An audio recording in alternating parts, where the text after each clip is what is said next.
tudo bem? Sejam bem-vindos aí mais um dia às nossas gravações aí de aula de liderança. Na verdade, a primeira de liderança hoje. Provavelmente terminaremos em duas aulas, hoje e na próxima sexta-feira. Então sejam bem-vindos, espero poder continuar ajudando vocês. Só não esquecem aí de dar um like para poder me ajudar também. Quem quiser se inscrever também se inscreve, tá? Que isso acaba me ajudando aí a divulgar o canal e poder, né, divulgar também as matérias que a gente coloca aqui. Quem gosta de administração pública deve ver que tem bastante assunto interessante aí no canal, tá bom? Então hoje nós vamos falar do capítulo 1 de liderança, tá bom? Esse capítulo 1 dessa apostila de liderança, ele é baseado todo no MCA 2-1, que é o MCA de liderança. Então a gente vai abordar aqui alguns tópicos do capítulo 1, vamos fazer um mix de algumas de tudo que está na apresentação, tudo que está na apostila, claro, mas a gente vai também trazer alguns assuntos para dar base para o entendimento ao longo dessa aula de hoje, tá bom? Então não pretendo ser tão longo quanto as outras. A gente deve terminar, estou chutando aqui em 40, 50 minutos, tomara que eu acerte no final. E aí depois vocês tiverem alguma dúvida, podem deixar no chat, tá? Que eu tiro, me manda direto no WhatsApp, quem tem meu WhatsApp. Pode deixar lá no próprio canal que a gente tenta responder assim que for possível, tá bom? Então vamos lá. Bom, gente, então como eu falei, essa parte toda de liderança é baseada na MCA 2-1 e a gente vai falar de liderança. O objetivo da aula de hoje é discutir então os assuntos relacionados ao tema liderança a partir da MCA. Vamos abordar aqui um roteirinho, vamos passar por esse roteirinho de forma bem rápida, de acordo com o que está na apostila também. E agora a gente começa a falar aqui do conceito de liderança. E é importante a gente lembrar que o líder, né, ele sempre está à frente das tomadas de decisões, né? Então a gente vai verificar aqui ao longo da aula que a liderança é um processo que faz com que nós, como líderes na posição de líderes, consigamos influenciar um grupo ou um indivíduo, né? Sempre em prol de um objetivo comum. Então essa tem sido a definição comum que muitas pessoas dão de liderança, que é a capacidade de você influenciar alguém, fazer com que aquela pessoa siga naquele seu objetivo, né? Aí aqui muita gente fala de motivação intrínseca, motivação extrínseca, fatores higiênicos, mas não é o caso agora. Então, voltando, é uma definição já comum. Qualquer pessoa pode exercer influência? Será que qualquer pessoa pode exercer influência? Será que a gente sozinho consegue desenvolver habilidades para poder influenciar alguém? Pense nas equipes que você já fez parte, porque tente fazer uma reflexão em diferentes equipes que você já fez parte. Com certeza você vai identificar características diferentes nessas equipes. Como era a sua relação com eles? Teve equipe que era boa, teve equipe que era ruim, teve equipe que trabalhava sozinha, não precisava de ninguém. Como você conseguia influenciar? Você influenciava seu companheiro, você influenciava até seu chefe, tá? A liderança também existe para cima. Tem um livro que fala só sobre isso. Como você era sendo liderado? Como você era? Então, com certeza vocês estão lembrando de situações boas e ruins, né? E a gente sabe então que a liderança ela acaba mudando o ambiente, mudando a equipe, dependendo da posição do líder ou da atitude do líder. Qual tipo de poder você usava com mais frequência? Você acha que chefia é a mesma coisa que liderança? O chefe é aquele que dá as ordens, que manda cumprir, e o líder é aquele que convence. Então, normalmente, o senso comum acaba confundindo uma coisa com a outra, né? A gente sabe que chefe e líder não são a mesma coisa, e é isso que a gente vai aprender. O chefe é alguém investido de poder legítimo, né? Então, se a gente designa alguém como chefe no setor, independente dele ter características de liderança ou não, ele vai ser o chefe. E já o líder é alguém que exerce influência através de algum tipo de poder. Então é uma pessoa que consegue influenciar um indivíduo ou um grupo por conta de um poder que ele tem. E daí surgem as diversas teorias. Que poder é esse que ele tem? Da onde que surge esse poder? Chefia e liderança não são sinônimos. Então nós vamos ver aqui ao longo desses poucos minutos que são coisas diferentes e a liderança ela requer algumas características de acordo com alguns modelos, né? Alguns teóricos têm falado sobre o assunto. Nem todo chefe é líder e nem todo líder ocupa cargo de chefia. Então eu posso ter um chefe que não consegue desempenhar a liderança. Você já deve ter pensado em alguma equipe que andava sozinho, não precisava ninguém mandar fazer nada, ou então tomava as decisões sem ter que falar com o chefe, né? Então provavelmente esse chefe não liderava. E nem todo líder também é como chefe. Como eu disse, os senhores mesmo, estando abaixo de algum cargo, de algum setor, você pode exercer sua liderança na equipe toda. Agora, próximo passo. A liderança ela é dividida em 4 tipos aí de acordo com o que está na apostila, mas a gente sabe que tem várias outras teorias que dividem as definições de liderança. Então nós vamos passar em 4 tipos de teorias mais comuns, que é a teoria que ela diz que a liderança... Perdão, gente, eu passei aqui o slide. É uma teoria que diz que com a liderança, a liderança só é exercida com pessoas que têm a ver com características do líder, tá? Então o foco sempre está nas características do líder. Outras teorias acham que o foco está na situação, no ambiente, no contexto, que vai exigir alguns tipos de características ou não, alguns tipos de decisões. E outras teorias com foco nos relacionamentos, depende muito do relacionamento entre um e outro. E outras teorias que dizem que a liderança ela é exercida de acordo com a relação que existe entre o líder e o liderado. Então são esses 4 tipos de liderança, de teorias de liderança que nós vamos abordar aqui. A primeira delas é a teoria dos traços. A gente usa até essa frase, a história do mundo é a biografia de grandes homens, né? Porque antigamente se achava que tudo que era feito pelos grandes líderes era feito porque eles tinham características, tinham traços inatos, né? Essa teoria dos traços ela é até conhecida como teoria do grande homem. Ela vigorou, né, até o final dos anos 40. Então muito se dizia que existiam traços de personalidade que transformavam aquelas pessoas em grandes líderes. Ou seja, ela tinha alguma característica dela física, né? Física não, como é que eu posso dizer? Inata, né? Que estava no DNA dela que transformava ela em um líder, né? Então existiam algumas pessoas que achavam que os grandes líderes dependiam de características genéticas. Tem vários livros que falam até da junção de pai com mãe, com características de líderes para formar grandes líderes, e a gente viu que isso, com o tempo, não foi muito importante. Mas essa teoria dos traços, ela diz que as características comuns a grandes líderes são essas 5 aí que estão no slide.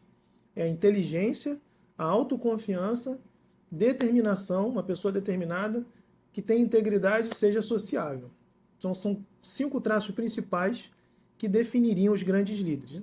Mas a gente sabe que depois, com a chegada da Segunda Grande Guerra, né, o Hitler, por exemplo, que foi um grande líder, ele batia muito na ideia de que havia uma superioridade racial. Nem tanto de traço genética, mas que era de raça.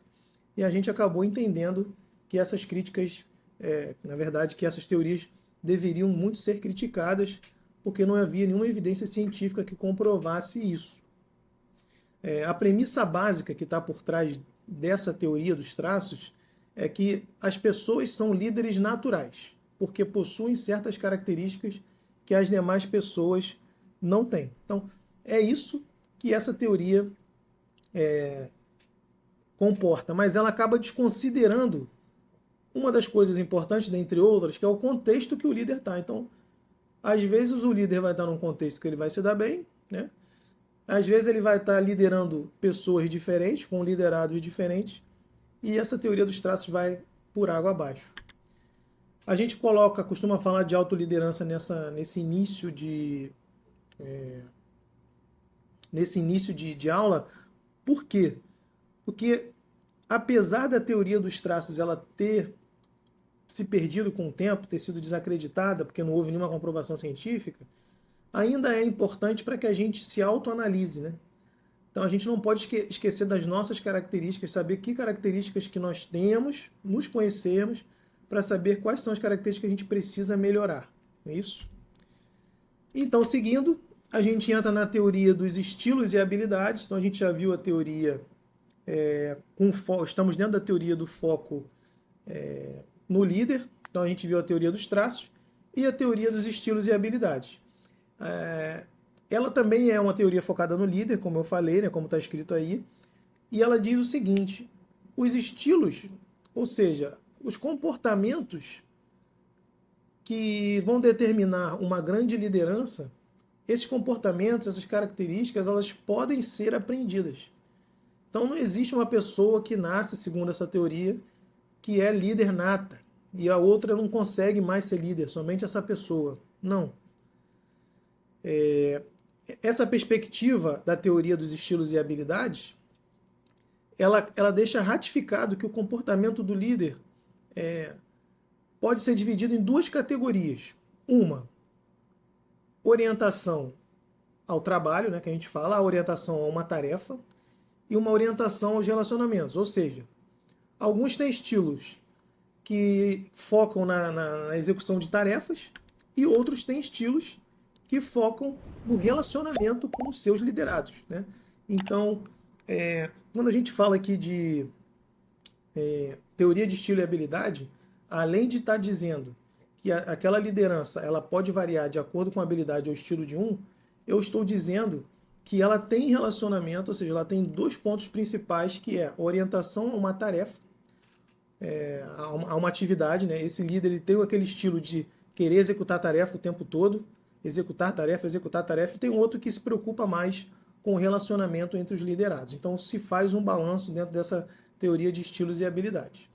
Aí na apostila dos senhores aí até fala de Blake e Malta, né, de um livro de 1964, que eles sugeriram o seguinte: os líderes seriam aqueles que apresentassem alta preocupação com a produção e alta preocupação com pessoas. Então a gente poderia até definir um quadrante, né? De um lado, foco na tarefa, do outro na abscissa aqui, né? No eixo das coordenadas da abscissa. A gente colocaria, eixo X colocaria foco no relacionamento, e no eixo Y a gente colocaria aqui foco nas tarefas. Então, se a gente cruzasse aqui nos quatro quadrantes aqui num gráfico, lá em cima seria o líder ideal aí, que seria o cara que foca no trabalho, mas também tem um alto foco na tarefa. Dentro dessa teoria dos estilos e habilidades, tá? Não tem esse grid aí que eu vou mostrar agora, que é exatamente o que eu quis falar, não tem na apostila dos senhores. É um grid gerencial de Blake Malta, que até cita Blake Malta na apostila, mas não mostra o grid dele, que ele fala o seguinte: presta atenção aqui, nesse eixo Y, ficaria a preocupação com as pessoas, aquilo que a gente falou. E aqui embaixo a preocupação com a tarefa, ou a preocupação com a produção. E de acordo com esse quadrante, conforme o líder fosse se enquadrando, né? Então vamos dizer que o cara aqui tenha muito foco nas pessoas, mas não tem foco na tarefa.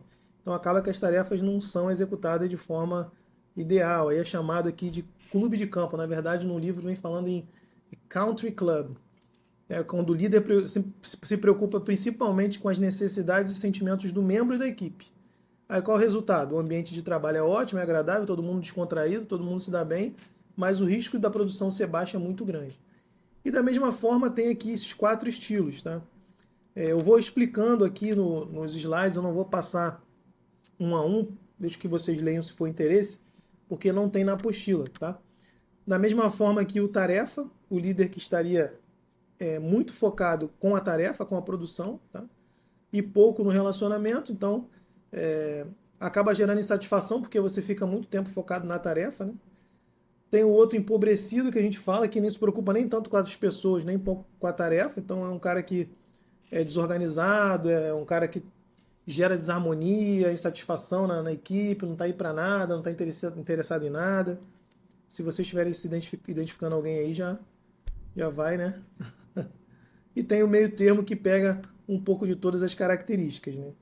Esses que adotam esse estilo, como está escrito aí, eles se contentam com desempenhos e resultados medianos. O ideal mesmo é a gente chegar nesse estilo aqui, que é o que fala lá já na teoria da apostila, que o líder mesmo das habilidades e estilos, né, o ideal é que ele tenha alta preocupação com as pessoas e alta preocupação com as tarefas. Então é aqui que você consegue chegar realmente num resultado, que eu poderia dizer assim, um resultado ótimo, né? Então a gente falou aqui da abordagem comportamental, abordagem dos traços, agora do comportamento. Agora vamos para a teoria com foco no contexto, tá? Então falamos aqui das teorias com foco no líder. Agora nós vamos com a teoria com foco no contexto. Nesse nível de análise, as teorias de lideranças que focam atributos e comportamentos dos líderes como centrais para o exercício da liderança é o que a gente vai focar, tá? Essas teorias que evidenciam apenas o líder, que era o caso da teoria com foco no líder, né, não considerava a relevância de outros elementos, como, por exemplo, né, o contexto em que ele está inserido. Tá? Então a gente vai apresentar alguns exemplos incluídos aí nessa classificação. Tá? Então, na apostila fala muito do Dr. Paul Hurst, né, que está aí, e do Dr. Ken Blanchard. Eles desenvolveram uma teoria que identifica 4 estilos de liderança, tá? E ele tenta colocar isso em gráfico também e separa em 4 quadrantes, tá bom? Então a gente já vai ver isso aqui, mais ou menos, que tem a ver com maturidade e algumas outras características que a gente já vai ver. Para estes autores, o conceito de maturidade tem a ver muito com o tipo de liderança que vai ser feito, né? Por isso que ele divide em quadrantes. Então, vamos passar aqui para o próximo slide. Quando a gente fala em maturidade, deixa eu ampliar um pouco a tela aqui. Então, quando a gente está falando aqui em maturidade, a gente já está falando em 4 níveis de percepção que esse modelo percebe, que esse modelo define, tá? E por conta disso, como eu tenho 4 níveis de maturidade, eu também vou ter 4 estilos de liderança, dependendo da situação que eu estou vivendo, e por isso que o modelo de liderança é chamado liderança situacional. E dependendo da situação que eu estou, dependendo do nível de maturidade daquela equipe, eu vou desenvolver um tipo ou outro de liderança. Então, o que é a maturidade? A maturidade é a capacidade, disposição dos liderados para realizar determinada tarefa. Então, se eu tenho uma alta maturidade, ele tem capacidade e disposição. Tá? O subordinado é capaz, é competente, é o que está aqui embaixo. Ele é capaz, é competente, é disposto e é seguro. Se eu tenho a maturidade baixa, que está lá em cima, o subordinado não tem capacidade. E aqui, as medianas. Né? Ou ele tem capacidade e não tem disposição, ou ele tem disposição e não tem capacidade. Tá? Então, isso aqui é que é definido aí na apostila de vocês para poder gerar a matriz.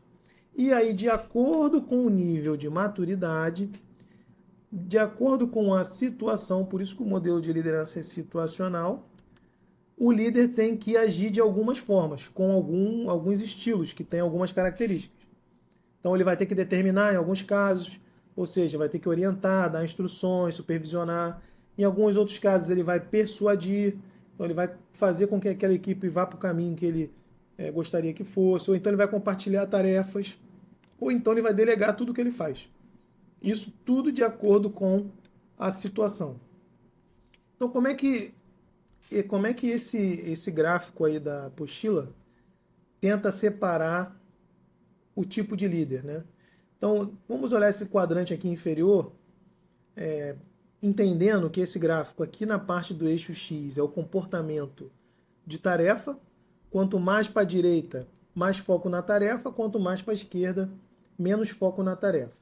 E aqui nesse eixo Y, tem o foco no relacionamento. Então, quanto mais para cima, maior relacionamento com os liderados, para baixo, menor relacionamento. Tá? Então, o desejado é que tenha um alto grau de tarefa, né? E um alto relacionamento com os subordinados. Por isso que o estilo de líder esperado é o de persuasão. Tarefa alta, relacionamento alto. Aqui nesse quadrante, o relacionamento é alto, do líder com os liderados, e o desempenho de tarefa é baixo. Então, o que o líder precisa fazer? Ele precisa compartilhar.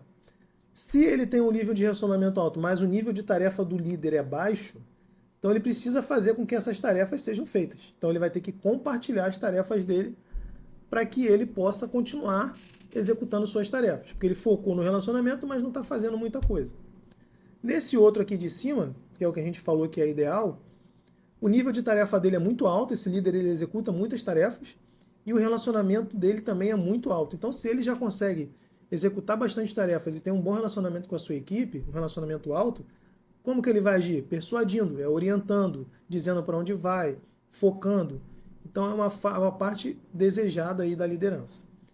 Em contrapartida, aqui nesse outro quadrante inferior, que a gente tem um líder que possui uma baixa execução de tarefa e um relacionamento muito baixo, então esse cara aqui que não faz praticamente nada e tem um relacionamento muito ruim, tem que delegar tudo. Precisa delegar tudo que seria responsabilidade para outras pessoas, porque ele tem um nível de tarefa dele muito baixo e um relacionamento muito ruim. Então, delega. Já nesse outro quadrante, ele tem um comportamento, né, um apetite para tarefa muito alto, é um cara que faz muitas tarefas, mas tem um relacionamento muito baixo.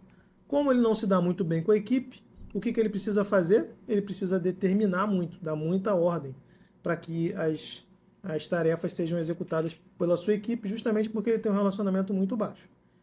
E aí, de acordo com esse gráfico, esses autores então definiram a maturidade em 4 níveis. Quem tem a maturidade alta está aqui nessa parte. Quem tem a maturidade baixa está aqui nessa parte de M3, moderada e M1. Então, para cá é imaturo, para cá é bastante maduro. Tá bom? Então, esse é só para explicar o tipo de gráfico que fica colocado aí na apostila, explicar como é que ele funciona e qual foi a ideia dos teóricos de colocarem essa forma de o estilo do líder de acordo com a situação, por isso que é um modelo situacional, né? Quanto mais a maturidade da equipe, né, mais eu posso delegar. Então, se o líder tem a tarefa baixa, tem um relacionamento baixo, e eu vou delegar, eu só posso delegar se essa equipe tiver uma maturidade alta. Imagina eu ficar delegando função para alguém que não tem maturidade. Não vão fazer nada, né? E em contrapartida, eu tenho que ficar determinando, dando ordem para aquela equipe que eu não tenho um relacionamento muito bom, que eu tenho um relacionamento baixo, porque ela tem uma maturidade muito baixa, tá? Então, na verdade, nesse gráfico aqui, ele acaba sendo um gráfico quase que 3D, né? A gente trabalha aqui com 2 variáveis e aqui embaixo a gente ainda relaciona com o nível de maturidade. Quanto maior o nível de maturidade do liderado, maior a delegação do líder. Quanto menor a maturidade, mais ordem, mais determinação o líder vai ter que dar. E aí a gente parte então para a terceira e penúltima teoria, penúltimas teorias, só que agora com foco nos relacionamentos do grupo, né? É focar no relacionamento. Então, o que a apostila traz para vocês? Traz a liderança distribuída e a liderança adaptativa. O que seria essa liderança distribuída? De forma bem simples. É distribuir a responsabilidade da liderança. Então, num grupo que exista a liderança distribuída, nesse grupo não existe somente um líder, né? Em alguns momentos vai ter líder de algum assunto, outro vai ter líder de outro assunto. Então é uma liderança que não é única, ela é dinâmica. Ela existe de acordo com o momento daquele grupo, aquele momento daquela equipe, tá? Então é o que está dizendo aí na apostila, que está em vermelho. As propriedades estão distribuídas da liderança, né? Existe uma visão dinâmica e é possível haver mais de um indivíduo exercendo a influência do grupo, desde que seja em momentos diferentes. Então, pode ter mais de um líder? Pode, mas em momentos diferentes. No mesmo momento, eu não tenho mais de um líder, mas em momentos diferentes. Como é que poderia acontecer isso? Você está fazendo uma discussão de algum assunto, né? Vocês vão ter que implementar, tratar de uma obra. Então, provavelmente vai ter alguém ali que naquele contexto vai liderar, porque ele vai ter conhecimento, ele vai ter características, ele vai passar confiança para a equipe. Então, pode ser que aquela pessoa lidere. Se mudar para um tema, talvez, administrativo, talvez outra pessoa passe a liderar aquele assunto. Então, isso é uma forma de relacionamento, de liderança, né? São teorias que têm a ver com relacionamento de grupos. E dentro delas, a apostila fala de 2, que é a liderança distribuída, que é essa que eu estou falando, e tem a outra liderança que a apostila fala, que é a liderança adaptativa. Então, como é que está na apostila falando da adaptativa? A liderança adaptativa tem a ver com mobilização de pessoas. Na verdade, de forma geral, eu tenho que me adaptar a cada situação. Tá? Essa liderança ela tem que se adaptar. Então, se vamos dizer aqui um exemplo, como é que eu posso dizer? Fictício, né? Vamos dizer que a Força Aérea agora decida mudar um monte de unidade de lugar. De repente, mudar de nome, de lugar e de nome. Muda a liderança, muda quem vai ser, vai transferir todo mundo. É necessário que haja uma liderança adaptativa, porque eu preciso me adaptar rapidamente, não só eu como meus subordinados, me adaptar rapidamente a essas situações. Então é uma situação desafiadora, vamos dizer que eu vou ser transferido para uma outra unidade, agora eu vou trabalhar com a aeronave, né? Vamos dizer que seja apenas uma hipótese, né? E o que fala ali embaixo, ó, o trabalho adaptativo consiste no conhecimento necessário para lidar com os conflitos de valores existentes nos grupos. Porque toda mudança, inclusive existe gestão da mudança na administração pública, né? Existe uma disciplina, uma cadeira só que fala sobre isso, gera desconforto, bastante desconforto. Então, o líder adaptativo ele precisa usar as suas características para fazer com que essas pessoas sigam no objetivo desejado aí da instituição ou do momento. Tá? Então, voltando aqui para os slides. Aí a última teoria com foco que aparece aí na apostila, do capítulo 1, são as teorias com foco na relação líder-seguidor. Então, para preencher algumas lacunas, acabaram surgindo algumas teorias com foco nos grupos, tá? Que elas visam dar relevância, na verdade, com foco na relação líder-seguidor, porque ela costuma dar relevância em várias situações que o líder pode passar durante sua liderança, tá bom? Então, por exemplo, existe esse modelo aí de liderança que tem na apostila de vocês, pode parecer complexo, mas não é, tá? Então é só você olhar esse desenho partindo aqui desse LF lá para trás para os 4 elementos, tá? Que ele é chamado de full range.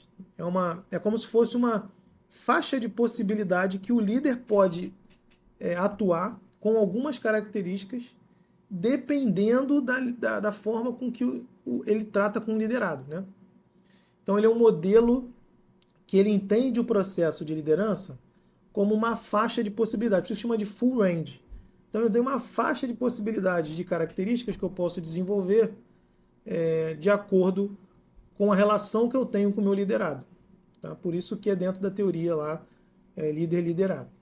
Beleza? Então a gente vai ver aqui que nessa imagem está falando de um tipo de liderança que é chamada de transformacional. Então é uma liderança que você precisa trazer inspiração para esse liderado, né? É uma liderança bastante complexa de se atingir, né? A gente vai ver que ela tem 4 características, ela trabalha com influência idealizada, motivação inspiracional, estimulação intelectual e consideração individualizada. Então ela é como se fosse o suprassumo assim da liderança em termos completos. Você acaba transformando todo aquele indivíduo de dentro para fora, né? Então você acaba alterando as características dele, algumas crenças culturais, é algo bem complexo. Já a recompensa contingente, né, e essa gestão que a gente está falando aqui da exceção, é transacional. O que é transacional? Tem a ver com trocas. Então são lideranças necessárias que são baseadas em trocas. O líder faz trocas com o subordinado para conseguir manter a sua liderança. Então um exemplo aí é vou te dar uma folga aí se você ficar até mais tarde, tá? É um tipo de recompensa contingente. Então vou te recompensar se você trabalhar mais. Então não precisa vir no expediente amanhã se você ficar até tarde fazendo isso hoje. É mais ou menos isso. E o laissez-faire, que é o estilo de liderança que pode ser necessário também, dependendo da situação e do relacionamento que você tem com a liderança, mas ele é aquele estilo mais à vontade, né? Então aqui, passando bem rapidamente, esse modelo de liderança full range, né? Que a gente fala de full range é porque ele tem várias possibilidades, pode variar de um tipo de liderança laissez-faire até a transformacional, tá? Ou uma de troca, aquilo que eu falei. O que seria laissez-faire? É uma postura evasiva, o líder não decide nada, não toma conta de nada, não toma responsabilidade. Isso aqui só é feito, como a gente já viu lá no outro, quando a sua equipe é muito madura. Então você vai fazer isso quando você sabe que todo mundo ali sabe o que está fazendo, aquele relacionamento que você tem com o seu liderado é de confiança, você sabe como que ele trabalha, confia nele. Gestão da exceção passiva transacional, né? Que a gente fala. É quando a gente procura influenciar o comportamento do subordinado com críticas corretivas e feedback negativo, tá? Então a gente fala o que ele está errando, fala o que ele tem que melhorar, tá?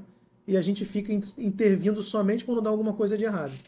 E aí eu fico lá tratando somente nesses casos quando ele dá problema. Então é o tipo de líder que chama lá só quando dá problema. Ah, mas isso aí não é o ideal. É porque nesse estilo de liderança não é que não exista um estilo de liderança ideal. Vão ter situações que é necessário com que o líder exerça a gestão da exceção passiva. Então eu só vou chamar um subordinado aqui para fazer crítica e dar feedback negativo, porque eu espero que ele acorde que ele esteja errando, que ele está sempre errando a mesma coisa, já orientei várias vezes, né? E tem a gestão da execução ativa, que aí, na verdade, eu não só oriento, mas aí eu vou dar punições, eu vou agir, né?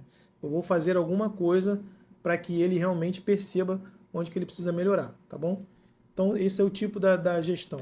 E a recompensa contingente é aquilo que eu falei, ó, feedback positivo, dispensa, graduado padrão. Na verdade, você dá algum prêmio, algum benefício, alguma coisa em troca, né, de um melhor trabalho. Também tem momentos que ela é necessária, né? A motivação inspiracional, que já está dentro da parte da liderança transformacional, aí sim é você conseguir estimular a motivação desse subordinado, né?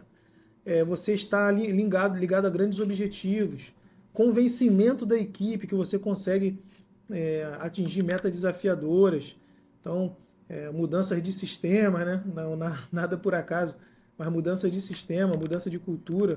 Você precisa convencer todo mundo, mostrar que realmente é necessário ir para aquele caminho. Então, você precisa ter conseguir transformar aqueles conceitos que a pessoa tem interno em conceitos que vão de encontro aos seus objetivos. Tá? É mais difícil de conseguir atingir, mas é possível. Então a gente viu que dentro da liderança transformacional a gente tinha 5 características, né? A motivação inspiracional, a estimulação intelectual, a consideração individualizada e a influência idealizada. Eu já falei aqui da motivação inspiracional, que gera uma liderança, é característica de uma liderança transformacional. Outra característica de uma liderança transformacional é estimular intelectualmente, é você conseguir estimular seus liderados a, como é que a gente pode dizer, igual aquela imagem que tem do peixe saindo do aquário, né? Você consegue fazer com que ele realmente evolua e consiga mostrar que ele é muito capaz daquilo que ele faz, né? Então você acaba fazendo parte do processo de evolução daquele liderado. Então, quando a gente fala liderança transformacional, é você de fato transformar. Uma vez você tem um liderado que está acostumado ali a ter a mesma função toda hora, ele não estuda, não se estimula em fazer nenhuma outra atividade, mas você consegue de alguma forma fazer com que ele descubra outros caminhos que para ele é mais desafiador e ele consegue vencer esses desafios, tá? A consideração individualizada, isso aqui é muito importante não só na liderança transformacional, mas principalmente nela, né? Porque você precisa conversar com o liderado, ouvir, né? Uma das principais características do líder é saber ouvir, né? Então você, como está escrito aí, escuta atentamente as necessidades, ouve o que ele está precisando, desenvolve os pontos fortes e também melhora os pontos fracos, tá? Daquela pessoa quando você vai ouvindo. E a influência idealizada. Então essa aí é a última característica de uma liderança transformacional, que é quando você vira um ideal. Você passa a ser um exemplo para aquela pessoa seguir. Então, é entendido como carisma, padrão de moral elevado, é um exemplo. Então, essa aí é quando você consegue exercer de fato uma influência tão grande que você passa a transformar aquela pessoa por ser exemplo. Então, a gente fala muito que a melhor forma de ensinar nossos filhos é dando exemplo. É mais ou menos assim. Você acaba transformando pessoas pelo exemplo que você é.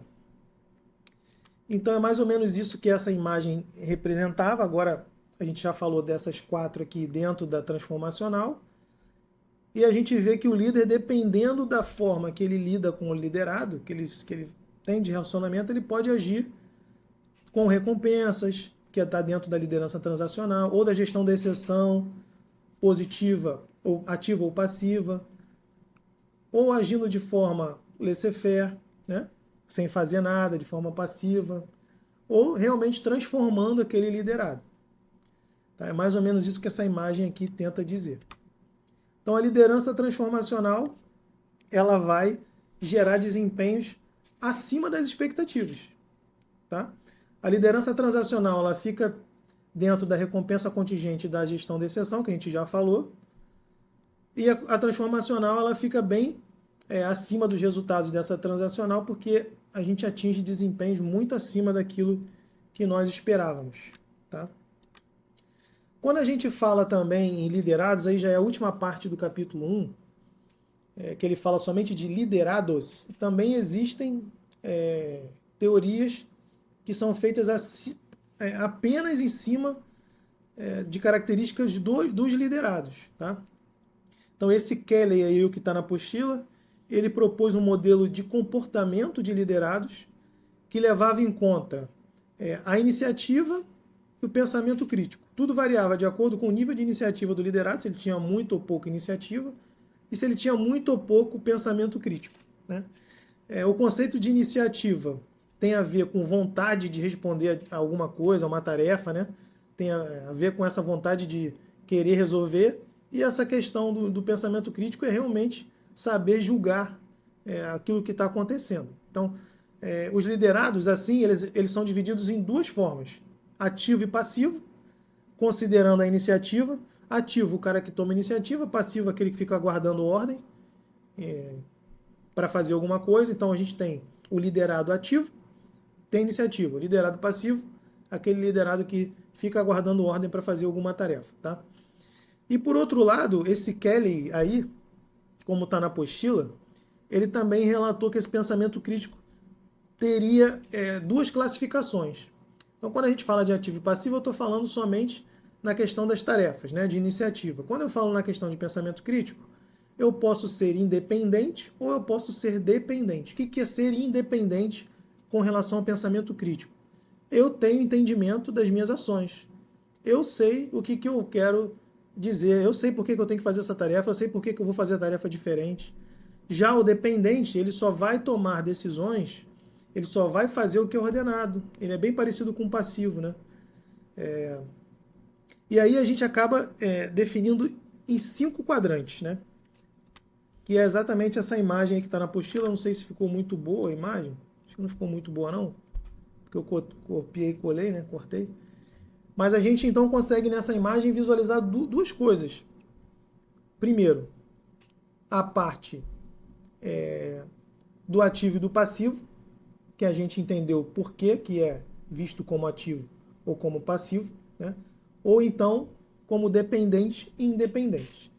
A parte de cima é referente às pessoas que são consideradas independentes, tá? Tomam suas próprias decisões, têm um elevado pensamento crítico. E aqui embaixo o dependente, que ele depende sempre de alguém para tomar decisão, para tirar uma conclusão, então ele é considerado não crítico. E aqui nas abas tem os passivos na parte esquerda, ativo da parte direita. Então, a pessoa que é independente e passiva, a gente considera como alienado. A pessoa que é ativa e independente, ela é exemplar. O que é dependente e passivo é chamado de liderado passivo. E aquele que é ativo e dependente, ele é considerado como liderado conformista. Isso é o que está na apostila de vocês. Então, o que seria o passivo que está nesse quadrante aqui embaixo? Então, o passivo seria esse cara aí. Aquilo que a gente já até falou, né? A gente mostra aí as crenças e tal. Como é que esse cara se vê? Eu confio na maneira de pensar do meu líder. Então, tudo é alguém que faz para ele. Ele mesmo não tem atividade. Ele não tem iniciativa, né? Eu entro em ação somente quando meu chefe der instruções. Não sou pago para fazer isso. Isso é como ele se vê. Como é que os outros veem esse cara? Pô, esse cara tem um desempenho horrível, pequeno. Só está cumprindo quadrinho, né? Já ouviu falar isso? Esse cara só está aí empurrando com a barriga. E como que vê seu ambiente de trabalho? Como é que ele vê seu ambiente de trabalho? Não estão interessados em minhas ideias, ninguém quer saber de mim mesmo. Meu chefe vai sempre me dizer o que deve ser feito, não preciso me preocupar.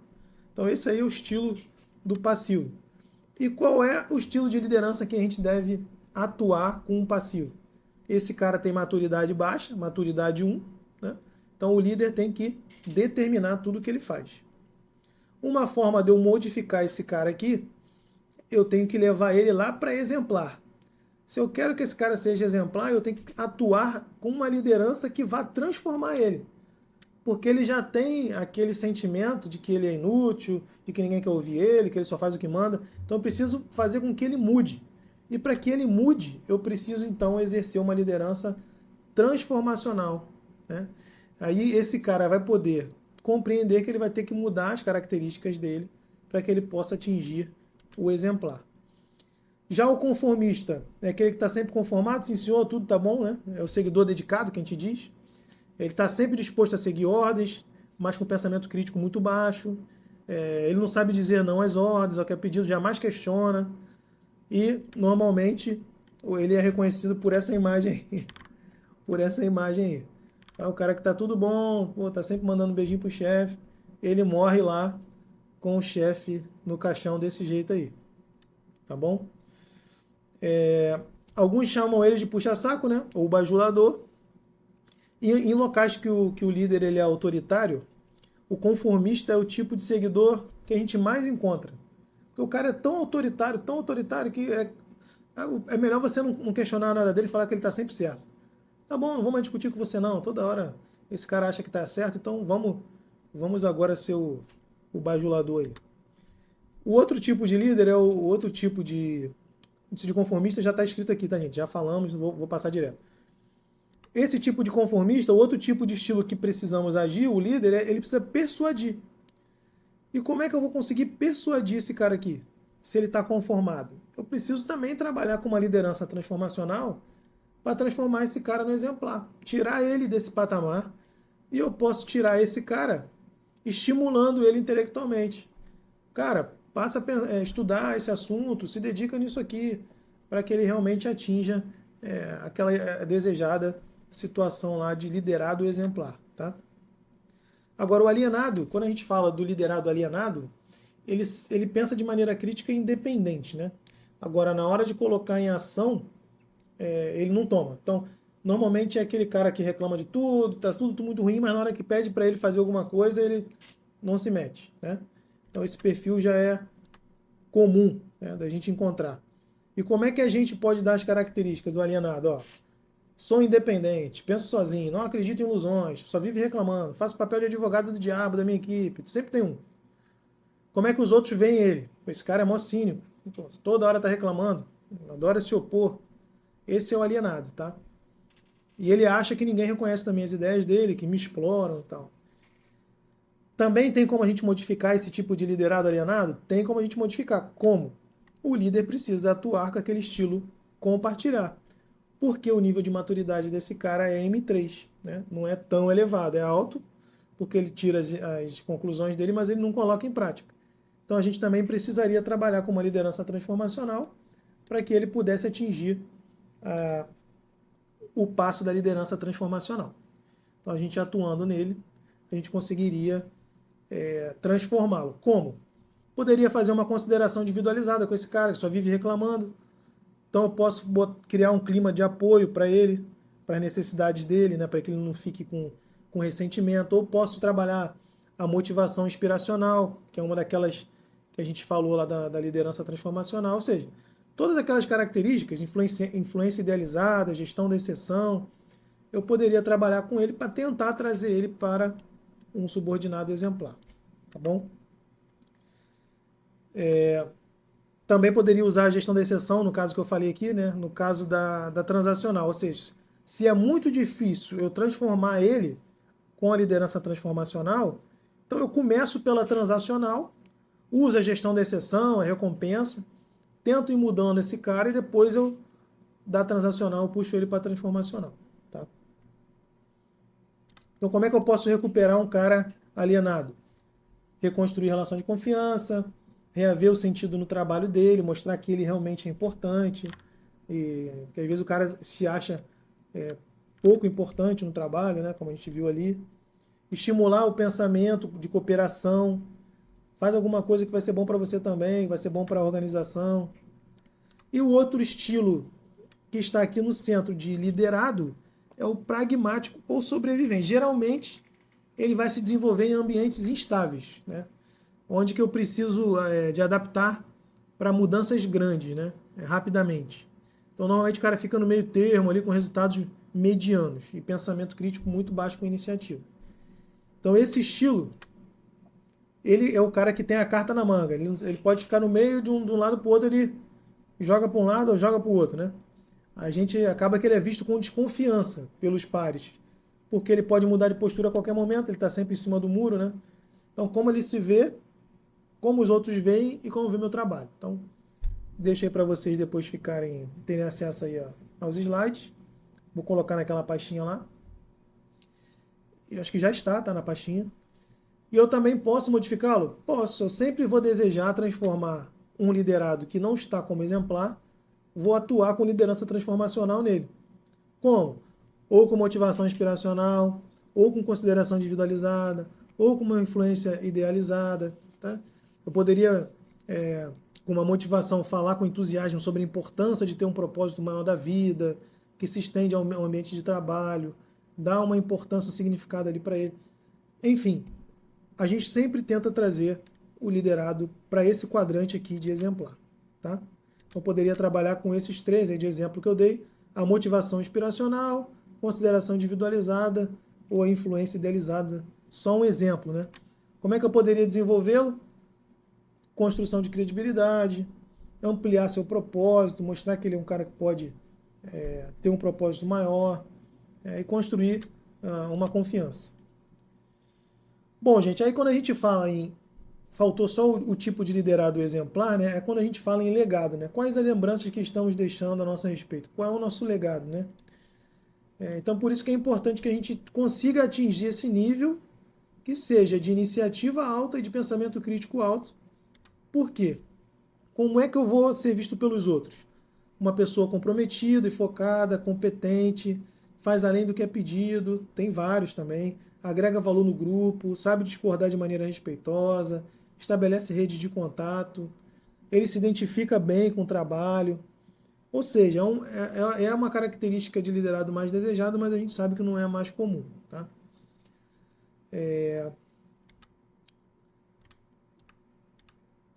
Qual é o estilo de liderança que a gente deve adotar com esse cara? A gente, como ele já tem uma maturidade muito elevada, esse cara tem um pensamento crítico alto e muita iniciativa, a gente pode somente delegar, né? Já que ele tem uma maturidade alta, eu posso delegar e deixar ele trabalhar tranquilo, fazer as coisas para mim, porque ele já tem maturidade muito grande, tá?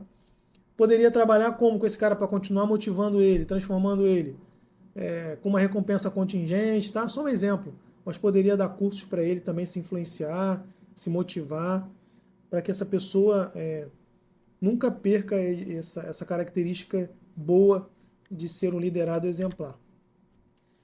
Então, grandes líderes são grandes seguidores também, tá? A gente passa a maior parte do tempo no papel de subordinado, mas conhecemos de verdade qual é a nossa maneira de obedecer, né? Essa aula é importante, que a gente acaba nos autoconhecendo, né? Quando a gente vai avaliando, e também acaba avaliando os subordinados para tentar desenvolver eles. Quando a gente vai falando aqui, provavelmente vocês vão lembrando de alguém aí, né? Então, esse aqui foi um apanhado rápido, eu falei que não ia ficar tanto tempo, deixa eu ver quanto tempo deu aqui, né? Deu até menos do que eu falei. Mas tentei passar de forma rápida aqui o conteúdo da apostila, para que vocês também possam fazer a leitura de vocês, né? Deixa essa frase de fecho aqui. Quando você fala, pode estar apenas repetindo algo que já sabe. Quando você escuta, pode aprender algo novo. Então, dos pontos mais importantes da liderança é ouvir, né?